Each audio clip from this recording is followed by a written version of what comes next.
Hello friends, आपण काल एक PYQ ची सिरीज सुरू केली, पण त्या सिरीजला पाहिजे तसा रिस्पॉन्स आला नाही. तरी देखील आपण ही सिरीज कंटिन्यू करणार आहोत आणि जरी एक दोन मुलांनी जरी बघितलं किंवा त्यांना जरी याचा फायदा झाला तरी ते चांगलंच आहे. आणि माझा देखील मेन्सचा मुख्य परीक्षेचे PYQ सोडून होतील, माझा देखील अभ्यास होईल. त्यामुळे ही सिरीज मी कंटिन्यू करणार आहे आणि रोज एक एक क्वेश्चन पेपर किंवा एक एक प्रिव्हियस इयर क्वेश्चन पेपर आपण आपल्या चॅनलवर सॉल्व्ह करून किंवा मग अनालायसिस करून ते अपलोड करणार आहोत.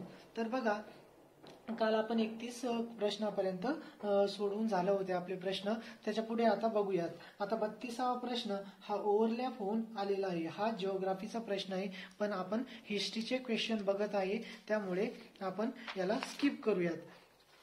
तर बघा, आता पुढचा 32वा स्किप केल्यानंतर 33वा प्रश्न. आता याच्या आधीचा जो पार्ट आहे ज्याच्यामध्ये आपण 31 प्रश्नापर्यंत प्रश्न कव्हर केलेले आहे, तो आपण पार्ट 1 मध्ये कव्हर केलेला आहे. तो जर बघायचा असेल तर आय बटनवर क्लिक केल्यानंतर तो पार्ट तुम्हाला मिळून जाईल.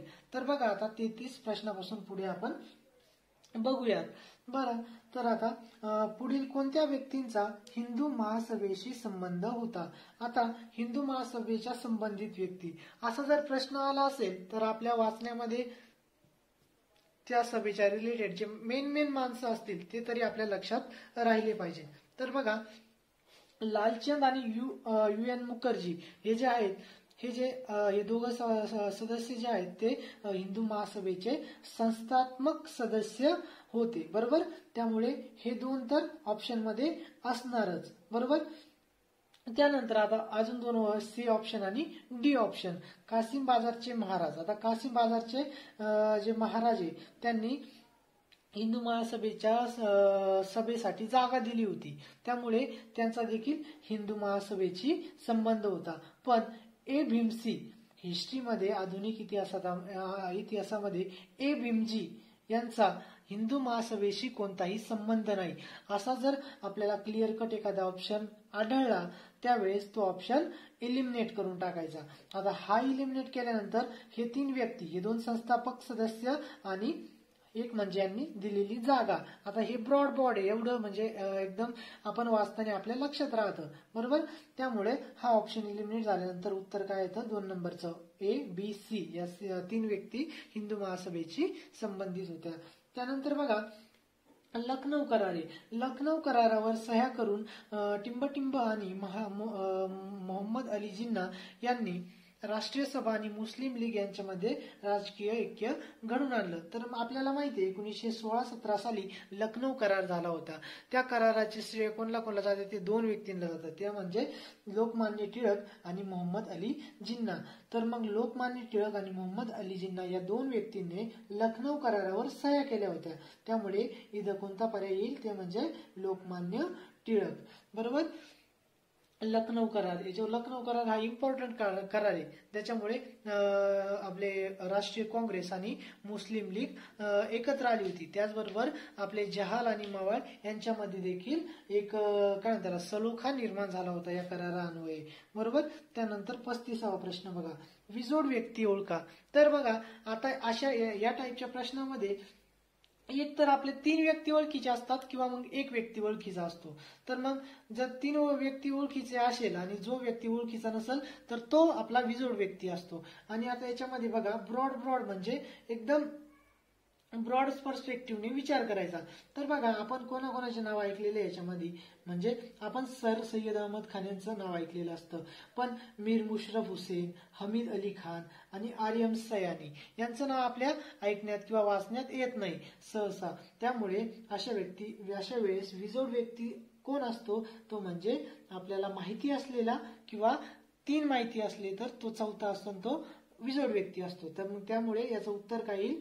सर सय्यद अहमद खान. बाकीच्या आणि अभ्यासाच्या दृष्टीने बघायचं तर बाकीचे व्यक्ती जे आहेत ते मुस्लिम लीगशी संबंधित आहेत आणि सर सय्यद अहमद खान हे मुस्लिम लीगशी संबंधित नाही. तर बघा, 36वा प्रश्न आहे, तो म्हणजे पुढीलपैकी कोणत्या स्त्रियांनी चिमूर येथे बळी पडलेल्यांना भेट दिली होती? म्हणजे आपल्याला माहिती आहे की 1942च्या वेळेस वेगवेगळ्या ठिकाणी उठाव झाले होते, आंदोलन झाले होते. त्यावेळेस चिबूर या ठिकाणी एक घटना घडली होती.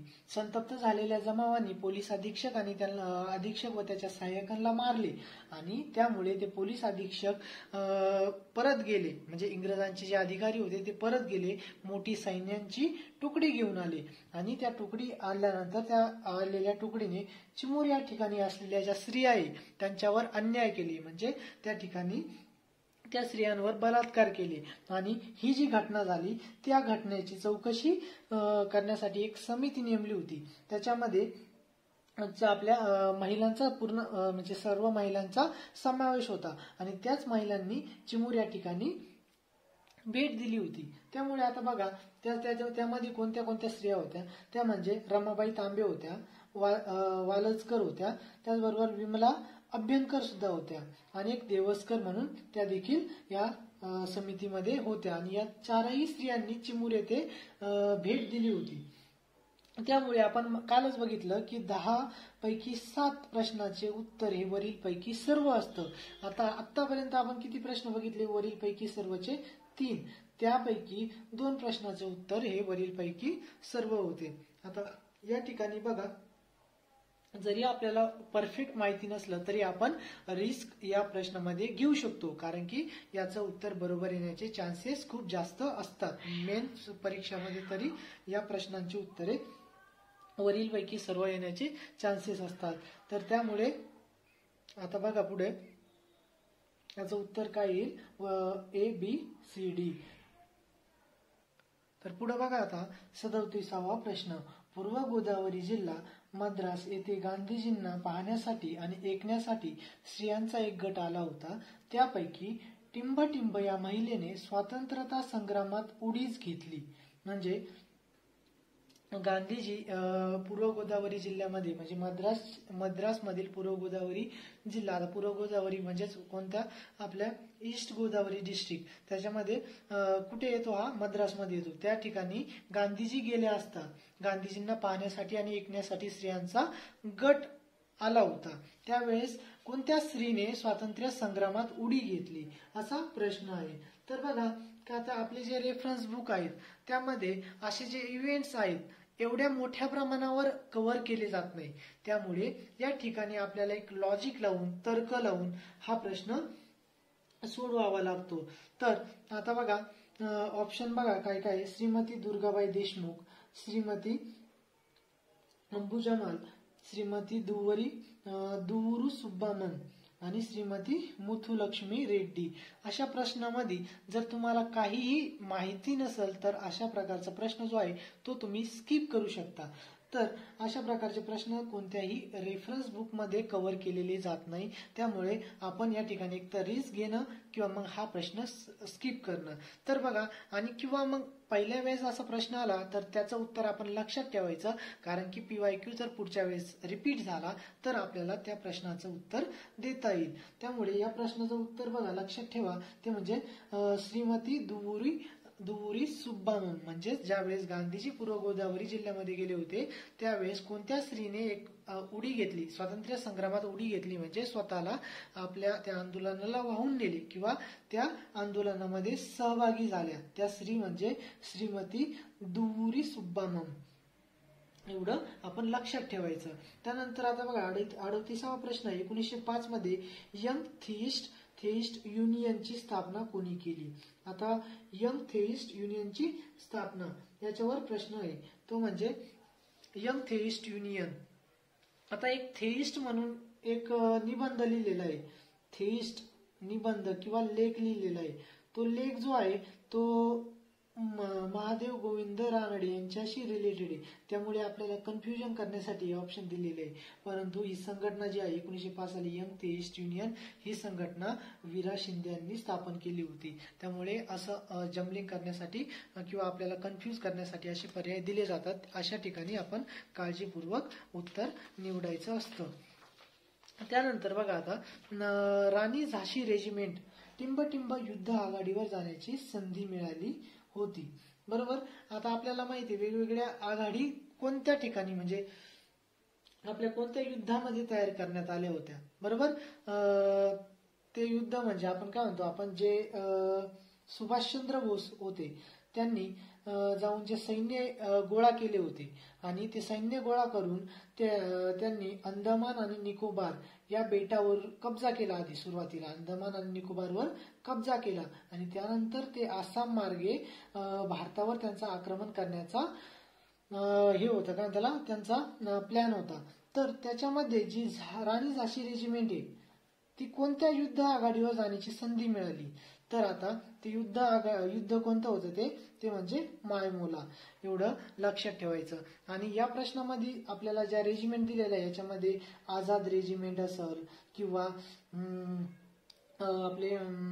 आपले प्रकाश रेजिमेंट असेल किंवा मग आपले झाशीची राणी रेजिमेंट असेल, वेगवेगळ्या रेजिमेंट होत्या किंवा यांचे नेतृत्व कोणी केलं या रेजिमेंट आणि त्यांचे नेतृत्व कोणी केले याच्यावर पण प्रश्न आढळून येतो. त्याचप्रकारे आझाद हिंद सेनेचे म्हणजे हे पथक कशाचे होते, आझाद हिंद सेनेचे होते. त्याचप्रकारे ह्या आझाद हिंद सेनेच्या जे पथक होते त्यांच्यामध्ये जे 3 सैनिक होते त्यांच्यामध्ये 1945-46 ला लाल किल्ल्यावर खटला भरवला होता. तो खटला देखील याच्यामध्ये इम्पॉर्टंट आहे.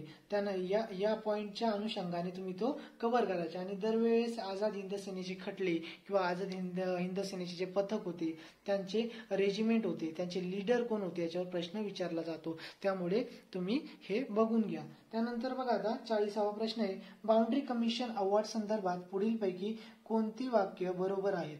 आता बाउंड्री कमिशन म्हणजे आपण जे म्हणतो ना फाळणीच्या वेळेस जो कमिशन नेमण्यात आला होता त्याबद्दल हे वाक्य विचारलेले आहेत.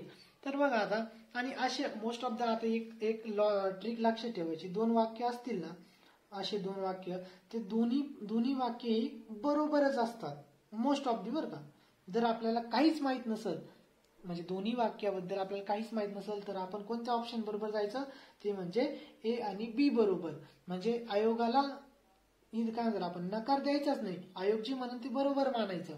पण ज्यावेळेस आपल्याला फिक्स माहिती असेल स्टेटमेंट हे रॉंग आहे हे बरोबर आहे त्यावेळेस ही रिस्क घ्यायची नाही. पण आपल्याला जर प्रश्नामध्ये काहीच माहित नसेल त्यावेळेस आपण ए आणि बी दोन्ही बरोबर या पर्यायासोबत जायचं. त्यानंतर बघा बाउंड्री कमिशन अहवाल 12 ऑगस्ट 1947 ला तयार झाला होता बरोबर. आता जो बाउंड्री कमिशनचा जो अहवाल झाला होता तो आधीच म्हणजे 15 ऑगस्ट 14 ऑगस्ट आपले जे पाकिस्तानचा स्वतंत्रता दिवस 14 ऑगस्ट आणि आपला स्वतंत्रता दिवस 15 ऑगस्ट यांच्या आधीच तो अहवाल प्रकाशित झाला होता. म्हणजे आपला अहवाल तयार झाला होता पण तो प्रकाशित कधी केला 15 ऑगस्ट नंतर किंवा स्वातंत्र्यानंतर. म्हणूनच असं म्हटलं जातं किंवा असं म्हटलं जातं की जे लोक पूर्व बंगालमध्ये होते पश्चिम बंगालमध्ये होते या ठिकाणी जे लोक होते त्यांना माहित नव्हतं आपण कोणत्या देशात आहे. म्हणजे फाळणी तर आपली जी फाळणीची रूपरेषा तयार झाली होती परंतु फिक्स आपण भारतात आहे की पाकिस्तानमध्ये हे आपल्याला माहित नव्हतं. त्यामुळे तो बाउंड्री कमिशनचा अहवाल जो आहे तो 12 ऑगस्ट 1947 ला तयार झाला होता हे लक्षात ठेवायचं. तो आधीच तयार झाला होता पण प्रकाशित कधी झाला नंतर झाला स्वातंत्र्यानंतर. माउंट बॅटनने तो स्वतंत्र दिवसानंतर जाहीर करण्याचे ठरवले कारण ब्रिटिशांवर त्याची जबाबदारी पडणार नाही. म्हणजे आता ब्रिटिशांनी काय सांगितलं होतं आपल्याला 15 ऑगस्ट 1947 नंतर आमचा भारताशी काही संबंध राहणार नाही. या कारणामुळे तो अहवाल तयार असताना देखील तो प्रकाशित केला नाही. कधी प्रकाशित झाला तो 15 ऑगस्ट 1947 नंतर. त्यामुळे या दोन्ही गोष्टी लक्षात ठेवायच्या. आणि ट्रिक्स पण ज्यावेळेस तुम्हाला दोन्ही वाक्य माहित नसेल तर कोणत्या ऑप्शन सोबत जायचं ए आणि बी बरोबर. 7 आउट ऑफ 10 हेच त्याचं उत्तर असतं. म्हणजे 7 हे 10 पैकी 7 यांचं उत्तर ए आणि बी बरोबर हे असतं. त्यामुळे आपण या ठिकाणी रिस्क घेऊ शकतो. त्यानंतर 41वा प्रश्न आहे, टिंबटिंब ही भारतातील पहिली राष्ट्रीय प्रयोगशाळा आहे. तर बघा आता हे जे फॅक्च्युअल डाटा आहे बरोबर ते फॅक्च्युअल डाटा आपल्याला पाठ पाहिजे किंवा लक्षात राहायला पाहिजे लक्षात ठेवायचा असतो. तो म्हणजे ही भारतातील पहिली राष्ट्रीय प्रयोगशाळा आहे. राष्ट्रीय पदार्थ विज्ञान प्रयोगशाळा किंवा मग नॅशनल फिजिक्स लॅबोरेटरी ही भारतातील पहिली राष्ट्रीय प्रयोगशाळा आहे. त्यानंतर पुढे बघूयात आपण 42वा प्रश्न. नंतर आता 4 जोड्या लावा दिलेल्या आपल्याला. आता हा जो प्रश्न आहे हा मुख्य परीक्षेला तर आला त्यानंतर प्रीला सुद्धा हा प्रश्न रिपीट झालेला आहे. ज्या आपण जे PYQ ला एवढं इम्पॉर्टन्स देतो त्याचं हे प्रूफ म्हणता येईल आपल्याला नाही का. हा प्रश्न प्रीला सुद्धा रिपीट झालेला आहे. त्यानंतर बघा आता काय याच्यामध्ये तुम्हाला एक जोडी माहिती असेल किंवा दोन जोडी माहिती असेल तरी आपण उत्तरापर्यंत पोहोचू शकतो. तर बघा आता राजाराम शास्त्री भागवत हे कोण होते? हे मराठा स्कूलचे संस्थापक होते. त्यानंतर त्यानंतर बघा आता नरहर बाळकृष्ण जोशी हे जे होते कर्वे यांचे वर्गमित्र होते. किंवा या जे आपण वर्गमित्र कोणकोणाचे वर्गमित्र होते, कोण एका शाळेमध्ये होते आपल्याला लक्षात ठेवावं लागतं. त्यामुळे हे तुम्ही हे फॅक्ट जो आहे तो लक्षात ठेवायचा. त्यानुसार याचं उत्तर हे येतं. आता बघा एचं 1 आणि बीचं 3 हे किती ठिकाणी आहे? एचं 1 आणि बीचं 3 बरोबर, हे फक्त एकाच ठिकाणी, त्यामुळे हे उत्तर येईल. त्यानंतर बघा आता तुम्हाला हे यापैकी जरी कोणतं ऑप्शन माहिती असतं तरी आपण उत्तरापर्यंत पोहोचू शकलो असतो. आता गोपाळकृष्ण गोखले कर्वेंना फर्ग्युसन कॉलेजमध्ये गणित शिकवण्यासाठी बोलवले, बरोबर. गोपाळकृष्ण गोखलेंनी कर्वेंना फर्ग्युसन मध्ये गणित शिकवण्यासाठी बोलवलं होतं. हे आता आपल्या सर्वांना माहितीच असतं. त्यामुळे हे जरी माहिती असतं तरी हे दोन ऑप्शन इलिमिनेट झाले असते. त्यानंतर सीचं बघा रँगलर परांजपे. आता रँगलर परांजपे यांना काय उच्च शिक्षण घेण्यासाठी मुंबईला येण्यास कर्वेंनी बरोबर आहे. रँगलर परांजपेला मुंबईला येण्यासाठी कर्वेंनी मदत केली होती. हे दोन जरी माहिती असते तरी आपण तिसऱ्या पर्यायापर्यंत पोहोचलो असतो. त्यानंतर बघा 43 बंगालमधील मिदनापूर जिल्ह्यातील टिंबटिंब येथे 17 डिसेंबर 1942 रोजी जातीय सरकार अस्तित्वात आले होते, बरोबर.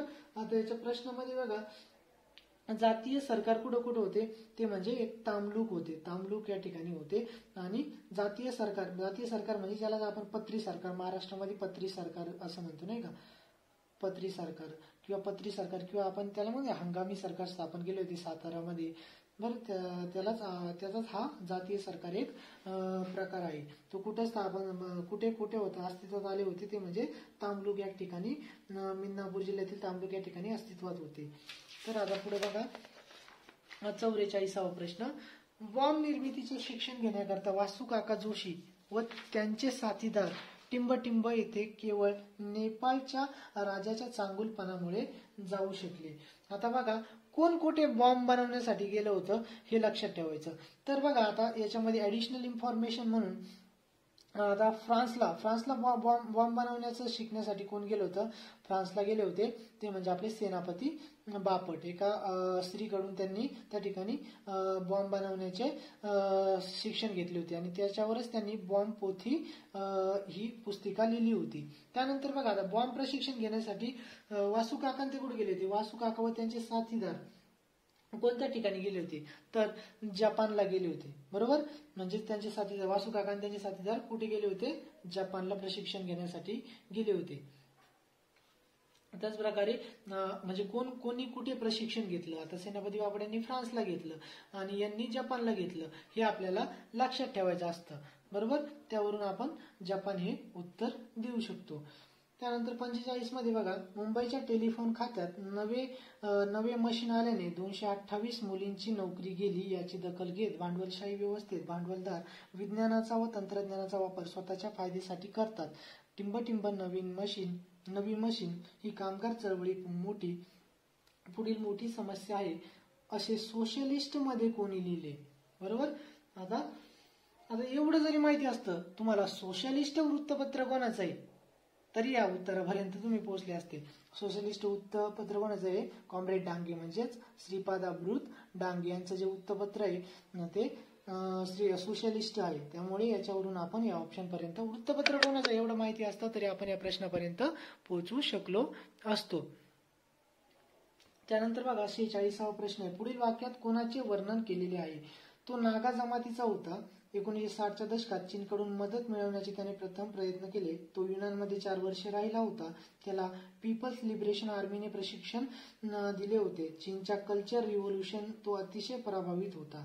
तर बघा हा जो पार्ट आहे हा स्वातंत्र्योत्तर भारतातला पार्ट आहे. स्वातंत्र्योत्तर म्हणजे आपल्याला प्रीला नसतो हा, तो आपल्याला मेन्स साठी तो ऍड होतो. त्यामुळे जो स्वातंत्र्योत्तर भारत आहे त्याच्यामध्ये याचं वर्णन केलेलं आहे आणि याचं उत्तर आहे टी मुईवा हे त्याचं उत्तर आहे. हे ज्यावेळेस तुम्ही स्वातंत्र्योत्तर भारत वाचशाल त्यावेळेस तुम्हाला तिथे वाचण्यात येईल. त्यानंतर पुढे बघा 47वा प्रश्न आहे. 12 फेब्रुवारी 1853 रोजी पुण्यातील एतदेशीय स्त्रियांच्या शाळांची दुसरी वार्षिक परीक्षा घेण्यात आली. त्यावेळी पुढीलपैकी कोणती व्यक्ती त्या ठिकाणी उपस्थित होती किंवा उपस्थित नव्हती दिलेली आहे. आता ह्या कीवर्ड्सवर फोकस करायचा. याच्यामुळे काय होतं, जम्बलिंग होती. तर त्या ठिकाणी आता कोणती व्यक्ती उपस्थित नव्हती. आता हे आपल्या कसं आहे, हे वाचण्यात येत नाही किंवा रेफरन्स बुकमध्ये सापडत नाही. त्यामुळे पहिल्या वेळेस आल्यानंतर या प्रश्नाला डायरेक्ट आपण लक्षात ठेवायचं आणि त्यानंतर जर PYQ रिपीट झाला तर त्याचा आपल्याला फायदा होतो. त्याचबरोबर आपण पुण्यातील स्त्रियांच्या शाळेची वार्षिक परीक्षा होती, तर याच्याबद्दल कुठं आपल्याला सापडतंय का ते बघून ठेवायचं. कारण की याच्यावर जर प्रश्न रिपीट नाही झाला तर याच्यावर प्रश्न रिपीट होण्याची शक्यता असते. त्यामुळं याचं उत्तर काय आहे ते म्हणजे त्या ठिकाणी कोण नव्हतं, ते श्री कॉकबर्न नव्हते. मराठमोळा आणि मराठमोळ्याची पुरवणी हे लेख कोणाचे. आता आपण गोपाळ गणेश आगरकरांचे लेखन साहित्य मराठमोळा आणि मराठमोळ्याची पुरवणी हे साहित्य कोणाचे, गोपाळ गणेश आगरकर यांचे आहे. बरोबर. त्यानंतर पुढील कोणत्या धर्मसुधारणा संघटनेचा शाहू महाराजांवर सर्वात जास्त प्रभाव होता. आता शाहू महाराजांचे एक वाक्य ध्यानात ठेवायचं, मी आर्य समाजी आहे, हे त्यांचं वाक्य आहे. आणि हे ते वाक्य म्हटल्यामुळं त्यांच्यावर सर्वात जास्त प्रभाव कोणाचा होता, तर आर्य समाजाचा होता. त्यामुळे याचं उत्तर काय येईल, आर्य समाज. त्यानंतर श्री नाम जोशी टिंबटिंब या संघटनेचे अध्यक्ष होते. आपल्याला माहिती आहे बॉम्बे टेक्सटाईल लेबर युनियन ही संघटना कोणी स्थापन केली होती, नाम जोशी यांनीच केली होती. बॉम्बे टेक्सटाईल लेबर युनियन कधी केली होती, 1926 साली. त्यामुळे या संघटनेचे अध्यक्ष, सिंपल प्रश्न होता, कोणत्या संघटनेचे अध्यक्ष होते, बॉम्बे टेक्सटाईल लेबर युनियन. त्यानंतर बघा आता 10 प्रश्न राहिले शेवटचे. 51वा प्रश्न बघा. 1953 मध्ये टिंबटिंबचा मृत्यू झाल्यानंतर भारत सोव्हिएत युनियन यांच्यामध्ये मैत्रीच्या पर्वाला प्रारंभ झाला. भारत आणि सोव्हिएत युनियन म्हणजे रशिया सोबत जे संबंध आहे त्याच्यावरील हा प्रश्न आहे. तर बघा स्टॅलिनचा मृत्यू झाला होता. बरोबर. स्टॅलिनच्या मृत्यूनंतर काय झालं होतं, भारत आणि सोव्हिएत युनियन यांच्या मैत्रीच्या पर्वाला प्रारंभ झाला. हा स्वातंत्र्य उत्तर भारताचा पार्ट आहे, तो तुम्ही वाचल्यानंतर तुम्हाला त्याचे उत्तर भेटून जातील. त्यानंतर 52वा प्रश्न बघा. आता जोड्या PS बिंदर, अंबिका सोनी, रुखसाना सुलताना, जगमोहन. बरोबर. आता हा देखील संजय गांधी म्हणजे स्वातंत्र्योत्तर भारताचा पार्टी. ज्यावेळेस तुम्ही तो वाचशाल त्यानंतर तुम्हाला आता जोपर्यंत आपण पहिल्यांदाच मुख्य परीक्षा देणारे बरेच जण आहे, त्यामुळे कधीच आपल्या हे वाक्यात वाचण्यात आलेले नसतं. त्यामुळे स्वातंत्र्योत्तर भारत हा पार्ट आहे. समाधान महाजन यांचं बुक आहे, त्यामध्ये तुम्ही स्वातंत्र्योत्तर भारत वाचा. त्यानंतर तुम्हाला हे प्रश्न कुठून आले ते कळतील. बघा तर आता याचं उत्तर बघा. संजय गांधींच्या भोवताली उदयास आलेल्या समविचारी आणि समान उद्दिष्टे असलेल्या गटाचे प्रमुख सूत्रधार. याचं उत्तर काय आहे, जगमोहन. हे जगमोहन त्या गटाचे प्रमुख होते. त्यामुळे हे 2 ऑप्शन इलिमिनेट होतात. त्याचबरोबर बघा आता युवा काँग्रेसचे अध्यक्ष कोण होते, ते म्हणजे अंबिका सोनी या होत्या. हे जरी तुम्हाला 2 माहिती असते तरी बीचं 2 कुठं आहे, इथं आहे, पण इथं हे 2 ऑप्शन इलिमिनेट झाले आपले. जगमोहन डीचं 4, डीचं उत्तर काय 4. त्यामुळे हे ऑप्शन आधीच इलिमिनेट झाल्यामुळे इथं बी ऑप्शन आहे, इथं बी आहे. हा ऑप्शन इलिमिनेट झाल्यामुळे हा आणि हा पर्यायावरून आपण दुसऱ्या ऑप्शन पर्यंत पोहोचतो. त्यानंतर बघा आता 52 झालं. त्यानंतर आता 53. तर बघा पुढचा प्रश्न आहे, पुढीलपैकी कोणती कादंबरी अण्णाभाऊ साठे यांनी लिहिली नाही. तर बघा रानगंगा आणि चित्रा या 2 कादंबरी अशा आहे की ज्या आपल्याला लक्षात राहू शकतात, किंवा आपण जे म्हणतो ना एखाद्या व्यक्तीच्या स्पेसिफिक काहीतरी लिखाण असतं ते आपल्याला माहिती असतं. जसं महात्मा गांधींचं माझे सत्याग्रहाचे प्रयोग हे त्यांच्याशी रिलेटेड आहे, व्यक्तिविशेष करून आपल्याला ते लक्षात राहतात. त्यामुळे हे 2 इतर अण्णाभाऊ साठे यांचे आहे. त्यामुळे उरले हे 2 ऑप्शन. तर आपण या ठिकाणी असे जर तुम्हाला माहिती असेल तर 50-50 वरून आपण चान्स घेऊ शकतो. पण याच्यामध्ये वैर हे देखील अण्णाभाऊ साठे यांचं म्हणजे यांची कादंबरी आहे, ती बारी ही कादंबरी अण्णाभाऊ साठे यांची नाही. त्यामुळे याचं उत्तर काय येईल, ऑप्शन क्रमांक 2. तर आर्य बांधव समाज हा टिंबटिंब या ठिकाणी होता. आपण याच्या आधी डिस्कस केलं होतं. समाज किंवा क्रांतिकारी चळवळ जी गुप्त संघटनाबद्दल माहिती मिळवत असताना आपण आर्य बांधव समाजाबद्दल माहिती मिळवली होती आणि त्याच वेळी मी सांगितलं होतं की नागपूर विदर्भामध्ये आर्य बांधव समाज कार्यरत होता. त्यामुळे या ठिकाणी संघटना त्या कोणत्या ठिकाणी कार्यरत होत्या, त्यांचे अध्यक्ष कोण होते किंवा त्या ठिकाणी त्या संघटनांचं नेतृत्व कोणी केलं हे आपल्याला लक्षात ठेवणं गरजेचं असतं. त्यामुळे आर्य बांधव समाज कुठे होता? नागपूर या ठिकाणी होता. हा परत आला स्वातंत्र्योत्तर भारताचा प्रश्न. स्वातंत्र्योत्तर भारतावर किमान 6 ते 7 प्रश्न असतात. त्यामुळे सर्वात आधी इतिहासाचा अभ्यास सुरुवात करताना समाधान महाजन यांच्या पुस्तकामध्ये स्वातंत्र्योत्तर भारताचा जो टॉपिक आहे तो कव्हर करून घ्यायचा. त्यानंतरच आपण क्वेश्चन पेपर सोडवायला सुरुवात करायची. तो परफेक्ट पाहिजे आपला.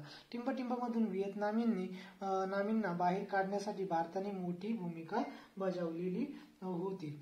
तर याचं उत्तर आहे कंपुचिया.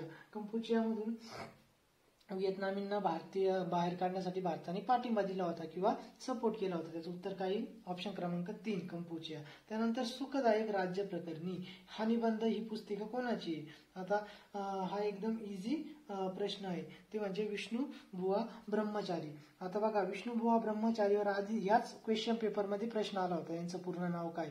विष्णू भिकाजी गोखले म्हणून याच क्वेश्चन पेपरमध्ये आपण आधी पार्ट 1 मध्ये बघितलं. म्हणजेच बघा, एका समाजसुधारकावर एका मुख्य परीक्षेला 2 प्रश्न आहेत. त्यामुळं समाजसुधारक किती महत्वाचे यावरून तुम्हाला अंदाज येऊ शकतो. त्यामुळे सुखदायक राज्य प्रकरणी हा निबंध कोणाचा आहे म्हटल्यानंतर तो म्हणजे विष्णुबुवा ब्रह्मचारी यांचा आहे. त्यामुळे समाजसुधारक परफेक्ट करायचे. महाराष्ट्राचे समाजसुधारक म्हणून एक पुस्तक भेटतं, त्या पुस्तकामधून तुम्ही याबद्दल माहिती मिळवू शकता. त्यानंतर जॅक्सनच्या खुनासाठी पुढीलपैकी कोणाला फाशी दिली नाही? तर बघा, आता अनंत लक्ष्मण कान्होरे आणि देशपांडे यांना तर फाशी दिली होती. पण कोण सुटलं होतं ते म्हणजे तर बघा, आता म्हणजे एक या ऑप्शन मधला जो आहे तर एकाला कृष्णाजी कर्वे, अनंत लक्ष्मण कान्होरे, त्याच प्रकारे देशपांडे या तिघांना देखील फाशी झाली होती. आणि दत्तात्रय पांडुरंग जोशी यांना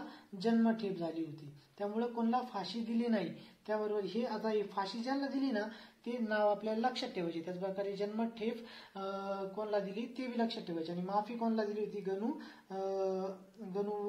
वैद्य म्हणून एक आहे, त्याने या व्यक्तींची माहिती दिली होती ब्रिटिशांना. त्यामुळे त्यांना माफी दिली होती. त्यामुळे फाशी कोणाला दिली, जन्मठेप कोणाला दिली, हे सर्व आपल्याला जॅक्सन खुनाच्या संबंधित लक्षात ठेवायचे. त्यामुळे कान्होरे, कर्वे आणि देशपांडे या तिघांना फाशी दिली होती. कोणाला दिली नाही म्हटल्यानंतर दत्तात्रय पांडुरंग जोशी यांना काय दिली होती? जन्मठेपेची शिक्षा दिली होती. त्यानंतर बघा, आता 58वा प्रश्न आहे. भारतीय राष्ट्रीय काँग्रेसच्या अध्यक्षपदासाठी आता पुढील कोणाचे वर्णन आहे? तिसरा प्रश्न आहे, कोणाचे वर्णन आहे या प्रकारचा. बरोबर, राष्ट्रीय काँग्रेसच्या अध्यक्षपदासाठी वल्लभभाई पटेलांचे नाव त्यांनी सुचवले होते. त्याच प्रकारे ते युनायटेड प्रोव्हिन्स मधील राष्ट्रीय सभेचे कार्यकर्ते होते. त्याचनंतर पुढील वाक्य आहे, जवाहरलाल नेहरू व ते वैयक्तिक पातळीवर मित्र होते. बरोबर, आता या 3 सेंटेन्स वरून आपल्याला तो व्यक्ती कोण हे ओळखायचंय. बरोबर, आता जवाहरलाल नेहरू आणि वैयक्तिक पातळीवर मित्र होते. आता हे सर्व ठाकूरदास असेल किंवा त्रिमकदास, पुरुषोत्तम भगवान दास, पुरुषोत्तम, आता कन्फ्युजन करण्यासाठी पुरुषोत्तम दास हे सगळ्या ठिकाणी. परंतु वल्लभभाई पटेलांचे नाव कोणी सुचवले होते हे जरी तुम्हाला माहिती असतं, ते नाव सुचवलं होतं टंडन. यावरून तुम्ही उत्तरापर्यंत पुरुषोत्तम दास टंडन यांनी वल्लभभाई पटेलांचं राष्ट्रीय काँग्रेसच्या अध्यक्षपदासाठी नाव सुचवलं होतं. त्याच्यावरून या उत्तरापर्यंत तुम्ही पोहोचू शकले असता. त्यानंतर बघा, पुढील पैकी कोणत्या नेत्याने 6 नेशन 5 कॉन्टिनेंट इनिशिएटिव्हची स्थापना केली होती? तर बघा, इंदिरा गांधींच्या काळात म्हणजे स्वातंत्र्योत्तर भारतातला प्रश्न आहे. इंदिरा गांधी यांनीच 6 नेशन 5 कॉन्टिनेंट या इनिशिएटिव्हची स्थापना केली होती. आता आहे शेवटचा प्रश्न. बघा, 1966 मध्ये जेव्हा इंदिरा गांधी पंतप्रधान झाल्या तेव्हा संयुक्त संस्थाने पाश्चिमात्य देशांनी संबंध सुधारण्याची त्यांना गरज वाटली. त्यांना असे वाटण्याचे कारणे कोणती होती? बघा, आता वरीलपैकी सर्वांचा प्रश्न आहे. आपण बघितले 4 प्रश्न आले, त्यापैकी 3 प्रश्न याच्या आधी बघितले, 2चे उत्तर वरीलपैकी सर्व होते. पण आधी बघायचं आपल्याला कोणतं ऑप्शन इलिमिनेट होत आहे का, त्यामुळे ते बघायचं आणि त्यानुसार आपण उत्तरापर्यंत पोहोचायचं. तर 1966 मध्ये जेव्हा इंदिरा गांधी पंतप्रधान झाल्या तेव्हा संयुक्त संस्थाने आणि पाश्चिमात्य देशांशी संबंध सुधारण्याची त्यांना गरज वाटली. त्यांना असे वाटण्याचे कारणे कोणती होती? तर बघा, संयुक्त संस्थांना चीनच्या दहशतवादी चांगलीच कल्पना होती. संयुक्त संस्थानांना चीनच्या दहशतवादाची चांगलीच कल्पना होती. बरोबर, चीनने आक्रमण बंद केलं होतं भारतावर 1962 साली, त्यामुळे हे करेक्ट आहे. जर चीनने पुन्हा हल्ला केला असता तर संयुक्त संस्थानांनी मदत करण्याचे आश्वासन दिले होते. बरोबर आहे. त्याचप्रकारे अतिवृष्टीमुळे अन्नाची खूप कमतरता भासत होती. आता अन्नाची कमतरता भासत होती त्यामुळे संबंध सुधारण्याची गरज पडली. आता हे ऑप्शन या ठिकाणी इलिमिनेट होतं. बरोबर, त्यानंतर सी जर इलिमिनेट केला, सी तय, तर उत्तर काय येतं? ऑप्शन क्रमांक 2. त्याचप्रकारे 1962-1965 या 2 युद्धांचा एकत्रित परिणाम आर्थिक स्थिती गंभीर झाली होती व मदतीची आवश्यकता होती. म्हणजे हे बघा, युद्धाच्या पार्श्वभूमी म्हणजे आधी 1962 युद्ध आणि 1965 युद्ध, या युद्धाच्या पार्श्वभूमीमुळे आपल्याला पाश्चिमात्य देशांशी संबंध सुधारावे लागले. त्यामुळे या ठिकाणी अन्नधान्याची कमतरता भासत होती. उत्तर ए ऑप्शन इलिमिनेट होतं आणि आपण ABD या ऑप्शन पर्यंत पोहोचतो. तेव्हा अशा प्रकारे आपला 2017चा GS1 मधील हिस्ट्रीचा पार्ट कव्हर झालेला आहे. त्यानंतर आता आपण उद्या एकाच लेक्चरमध्ये पूर्णच्या पूर्ण हिस्ट्रीचा पेपर कव्हर करण्याचा प्रयत्न करू. आज आपण काय केलंय, आधी 2 पार्टमध्ये कव्हर केलं. तसं आपण आता पुढच्या वेळेस 2018चा GS1चा हिस्ट्रीचा पेपर आहे तो एकाच लेक्चरमध्ये कव्हर करण्याचा प्रयत्न करू. चला, थँक्यू फ्रेंड्स.